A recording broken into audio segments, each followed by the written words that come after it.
আহিলো বঙাইগাঁৱত থকা সন্যাসী পাহাৰলৈ। তো এয়াই হ'ল সন্যাসী পাহাৰ। তো বলক ভিতৰলৈ যাওঁ আমি কি আছে আৰু ইফালে চিৰিৰে উঠিব লাগিব ধুনীয়াকৈ। পাহাৰীয়া ঠাই মই খুব ভাল পাওঁ আৰু তাতকৈ ভাল পাওঁ মঠ মন্দিৰবিলাক যিহেতু ইয়াতে পাহাৰতে অৱস্থিত আৰু এইটো হ'ল শিৱ মন্দিৰ চাৰিওফালে শান্তিৰ পৰিৱেশ। দেখিছেনে এইটো শিৱ মন্দিৰ আৰু ইয়াতে অলপ সেয়া চেয়া কৰিলোঁ আৰু ইফালে আছে এখেত মানে খুৰা বুলি সম্বোধন কৰিলোঁ। খুৰা অলপমান মন্দিৰৰ বিষয়ে কওকচোন। তো নমস্কাৰ সকলোকে স্বাগতম জনাইছোঁ মোৰ আন এটা নতুন ভিডিঅ'লৈ। তো আছোঁ বৰ্তমান চাপৰাকাটাত আৰু চাপৰাকাটাত কিবা এটা খাই লওঁ ৰ'ব, বিৰাট ভোক লাগিছে আৰু গৈ আছোঁ বঙাইগাঁৱলৈ আৰু আহিছোঁ দাদাৰ লগত। আজি দাদা ক'ত যাম? বঙাইগাঁৱত যাওঁ আমি আৰু বঙাইগাঁৱত চাব লগা ঠাই বহুত আছে কিন্তু নাজানো আমিও। তো গৈ আছোঁ আৰু কি চাম তো বলক। যাত্ৰা কৰি আছোঁ আৰু ইফালে আমাক প্ৰকৃতিয়ে মানে আদৰিছে। তো চাপৰাকাটাত ধুনীয়াকৈ চাহ তাহ খাই ওলাই ল'লোঁ আৰু এনেকৈ মানে চাহ বাগান এখন আছে নেকি দাদা? ইফালে চাহ বাগান আছে।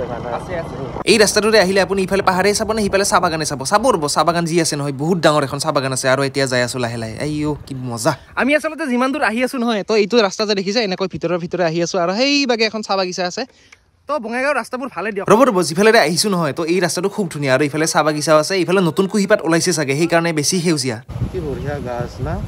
আৰু ইফালে বঙাইগাঁৱৰ যিমান ৰাস্তা আছে গলি আছে চব মানে দাদাই চিনি পায়, এটা ভাল লাগে না। আপুনি যদি কেতিয়াবা অচিনাকি ঠাইলৈ ফুৰিবলৈ যায় সেই ঠাইৰ মানুহ এজন থকাটো দৰকাৰ আপোনাৰ লগত, কাৰণ তেওঁহে আপোনাক ঘূৰাব বা ফুৰাব পাৰে। আমি আৰু একদিনা মানুহ ক'ত কি চিনি পাম। তো এইখনেই হ'ল শ্ৰী শ্ৰী মুক্তিনাথ সিদ্ধ যোগাশ্ৰম সন্যাসী পাহাৰ। তো এয়াই হ'ল সন্যাসী পাহাৰ। তো বলক ভিতৰলৈ যাওঁ আমি কি আছে আৰু ইফালে চিৰিৰে উঠিব লাগিব ধুনীয়াকৈ। ইফালে আছে প্ৰৱেশদ্বাৰৰ সন্মুখত যান বাহন নাৰাখিব। নামটো সৰুৰ পৰাই শুনি আছিলোঁ কিন্তু কোনোদিনে আহি পোৱা নাছিলোঁ। আজি আহিলোঁ আৰু তলৰ পৰা এনেকৈ উঠি আছোঁ চিৰিৰে।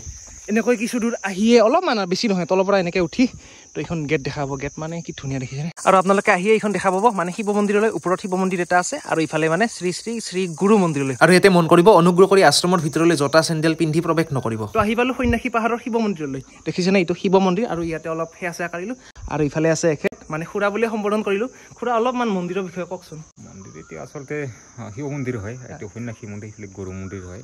আচলতে এইটো যোগাশ্ৰমহে হয়। আজিৰ প্ৰায় 1932 চনত প্ৰতিষ্ঠা কৰা হয়। তেতিয়াৰ পৰা এনেকৈ পৰ্যায়ক্ৰমে চলি আছে আৰু বৰ্তমান আমি আছোঁ। আৰু নিত্য পূজা হৈ থাকে, নিত্য পূজা হয় আৰু শিৱৰাত্ৰি হয় আৰু শাল মাহত জলবিচি অৰ্থাৎ বলবম হয়। আৰু খুৰা ইয়াতে যিহেতু আহি দেখা পালোঁ ইমান ধুনীয়া নহয় পাহাৰৰ মাজত অৱস্থিত শিৱ মন্দিৰটো। আৰু খুৰা ইয়াতে মানে ভক্তৰ কেতিয়া সমাগম বেছিকৈ হয়, মানে বেছি কেতিয়া আহে মানে ভক্তসকল? ভক্ত হয় এই শাল মাহত হয়, যিটো জলবিচি অৰ্থাৎ বলবম, এতিয়া ভক্ত বহুত হয়। আৰু শিৱৰাত্ৰি আৰু নতুন বছৰত যেনিবা 5 জানুৱাৰী, এতিয়া আমাৰ অসমীয়া নতুন বছৰ আছে বহাগ মাহ, এতিয়াতো ভক্ত বেছি হয়। তেতিয়া ভক্ত বেছি হয়।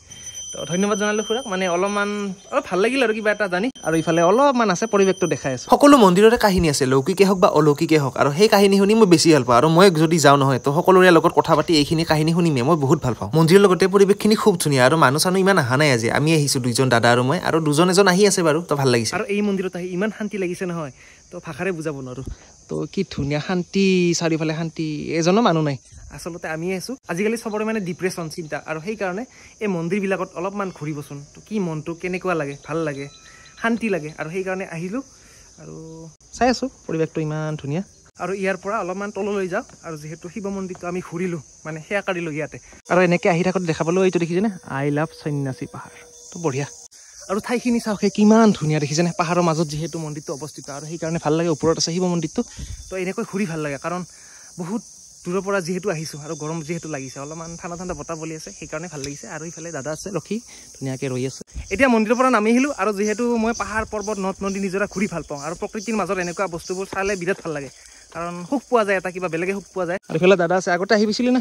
অহা নাই, আজি প্ৰথম আহিছোঁ। আজি প্ৰথম আহি তো এনেদৰে প্ৰথম বস্তুবিলাক চাই ভালে লাগে আৰু আহিম নিশ্চয়। বহুত ভাল লাগিছে না, ভাল লাগিছে, ঠাণ্ডা শান্তিৰ পৰিৱেশ। আপোনালোকৰ সিফালে যদি পাহাৰ পৰ্বত নদ নদী নিজৰা মঠ মন্দিৰ যদি কিবা আছে ক'বচোন, যাম নিশ্চয় লগ পাম। আৰু যদি ভিডিঅ'টো বনাওঁতে বা কৰোঁতে যদি কিবা ভুল ভ্ৰান্তি হৈছে তেনেহ'লে ক্ষমা কৰিব। তো আজিৰ ভিডিঅ'টো এই আছিল। তো পুনৰ এটা ভিডিঅ'ৰ এতিয়া লগ পোৱাৰ আশাৰে আজিলৈ দিছোঁ। বাই। কুঁহিয়াৰ খাওক, যি গৰম নহয়। নিমখো দিছে দে।